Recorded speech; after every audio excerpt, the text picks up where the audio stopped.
Hello friends, welcome to my YouTube channel. Friends, आज हम बात करेंगे पावर फैक्टर क्या होता है, यानी पावर फैक्टर कैसे काम करता है। और पावर फैक्टर में कई सारे टॉपिक्स हैं, जैसे कि लैगिंग, लीडिंग, यूनिटी, ये चीज़ें क्या होती हैं। तो कई जो भी इलेक्ट्रिकल स्टूडेंट हैं, मेरे फ्रेंड्स हैं, तो उनको कई लोगों को इनमें काफ़ी कन्फ्यूजन होती है। तो आज मैं वो कन्फ्यूजन सारी दूर करने वाला हूँ फ्रेंड्स। तो इस चैनल पे एंड तक बने रहें। और फ्रेंड्स, अच्छे से हम इस पावर फैक्टर को मैं समझाने की कोशिश करूँगा। और फ्रेंड्स, इस चैनल को सब्सक्राइब करें सबसे पहले, और बेल आइकन को जरूर प्रेस करें, ताकि आपके पास नेक्स्ट टॉपिक जो भी है वीडियो मेरी, वो आपके पास पहुंच सके। तो फ्रेंड्स, चलिए स्टार्ट करते हैं कि पावर फैक्टर क्या होता है। तो फ्रेंड्स, मैं सबसे पहले मैं आपको तीन चीज़ें बताने वाला हूं। एक तो वोल्टेज, करंट और फ्रीक्वेंसी। इन तीन चीज़ों के बाद हम पावर फैक्टर पढ़ेंगे, क्योंकि इन्हीं चीज़ों से ही पावर फैक्टर हमारा बना हुआ है। तो सबसे पहले ये टॉपिक हमारे कंफर्म होना चाहिए। तो फ्रेंड्स, चलिए नेक्स्ट स्टार्ट करते हैं। तो सबसे पहले क्या करते हैं कि हम वोल्टेज और करंट, यानी जो हमारे पास करंट है ये बात करते हैं, और जो हमारे पास फ्रीक्वेंसी है।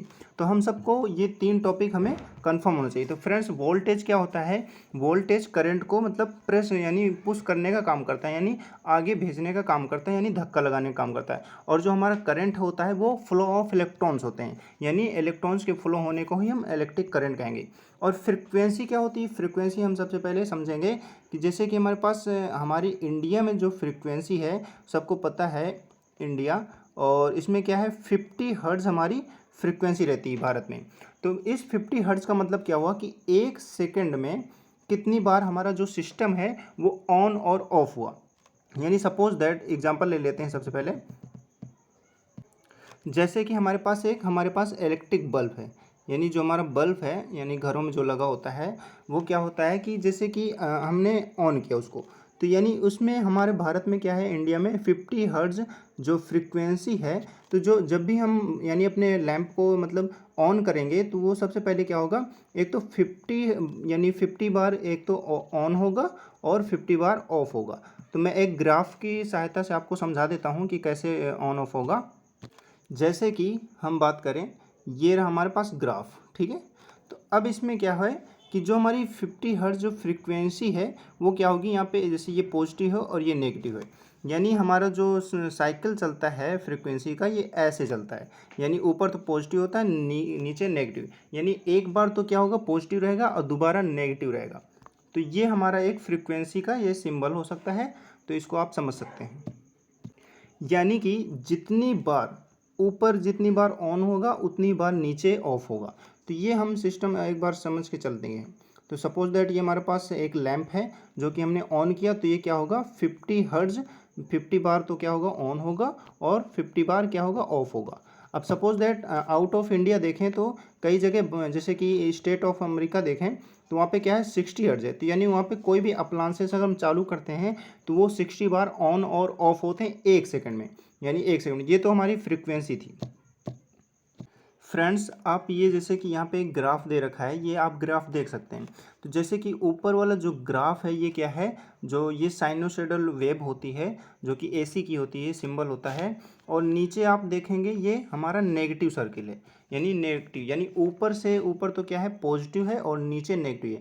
यानी आप देखेंगे इसकी जो हाइट है और इसकी हाइट, यानी जितना पहले आएगा पॉजिटिव, फिर इसके बाद नेगेटिव। यानी हमारा जो लैंप होता है, कोई भी अप्लायंसेस है, वो ऐसे ही चलते हैं। यानी 50 हर्ट्ज यानी जो फ्रीक्वेंसी का मतलब यही हुआ कि 50 बार ऑन और ऑफ होना, ये हमारा फ्रीक्वेंसी होता है। तो आप आई होप कि ये टॉपिक आपको समझ में आया होगा फ्रीक्वेंसी का। अब बात करते हैं वोल्टेज और करंट के बारे में। अब फ्रेंड्स, जैसे कि यहाँ पे हमारा वोल्टेज है और ये करंट है, तो ये देखो सीधा क्या है कि ये सीधा इसमें यानी साथ में चल रहे हैं, यानी वोल्टेज और करंट क्या है, इस पॉइंट पे दोनों साथ में मिल रहे हैं। तो मतलब जो हमारा पावर फैक्टर होगा वो यूनिटी होगा, यानी बहुत ही गुड रहेगा, बहुत ही अच्छा रहेगा। यानी हमेशा ये याद रखना कि जो कि पावर फैक्टर की जो वैल्यू होती है वो हमेशा 1 होती है, ठीक है। तो ये क्या हुआ कि यहाँ से साथ में स्टार्ट होते हैं और ये यहाँ पे मिल जाते हैं। और जो नेगेटिव पॉइंट होता है, सॉरी नेगेटिव वाला, तो देखो यहाँ से भी साथ में है, तो यहाँ पे भी साथ में ही मिल रहे हैं। तो यानी क्या हुआ, वोल्टेज और करंट क्या होता है, साथ में चलते हैं।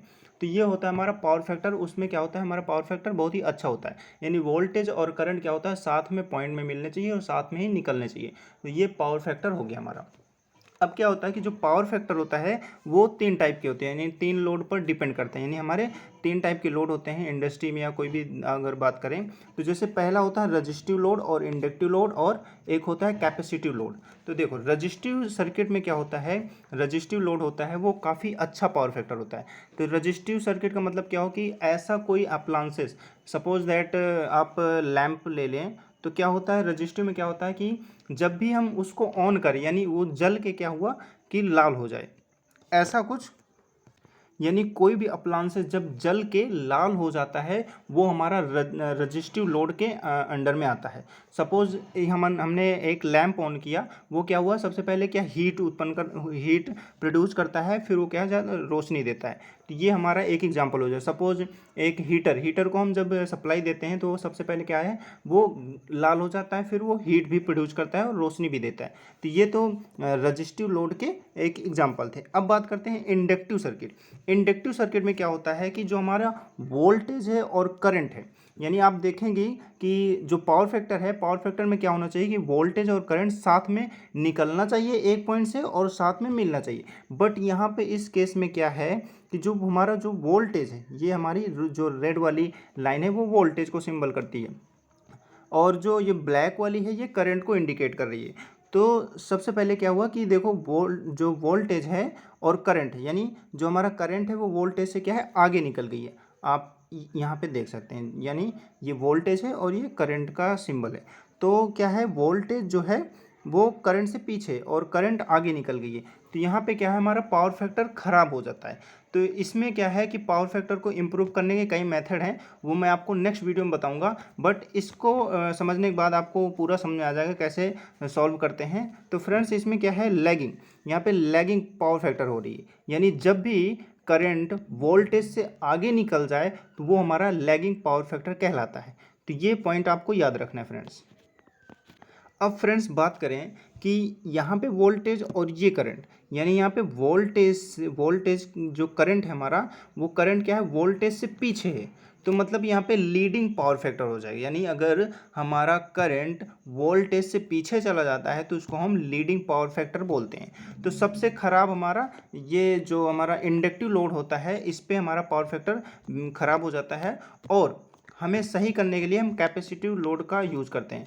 कैपेसिटिव लोड में क्या होता है कि जो करंट होता है उसको वोल्टेज से क्या है पीछे कर दिया जाता है, या कैपेसिटिव लोड है उसके थ्रू कैपेसिटर लगा के क्या होता है कि वोल्टेज और करंट को मतलब साथ में ही निकाला जाता है और साथ में ही पॉजिटिव नेगेटिव होते रहते हैं। तो इससे क्या होता है हमारा पावर फैक्टर भी इम्प्रूव हो जाता है और हमारा सिस्टम गोइंग ऑन हो जाता है, यानी चालू सिस्टम में हो जाता है और पावर फैक्टर भी अच्छा हो जाता है। तो कैपेसिटिव जो लोड होता है वो कैपेसिटर लगा के उस पर हम पावर फैक्टर को इम्प्रूव कर सकते हैं। तो फ्रेंड्स ये छोटी सी डिटेल थी और आई होप कि ये वीडियो आपको पसंद आई होगी। तो फ्रेंड्स लाइक करें, सब्सक्राइब करें और अपने फ्रेंड्स को जो भी इलेक्ट्रिकल स्टूडेंट हैं उन तक ज़रूर भेजें। Thank you friends.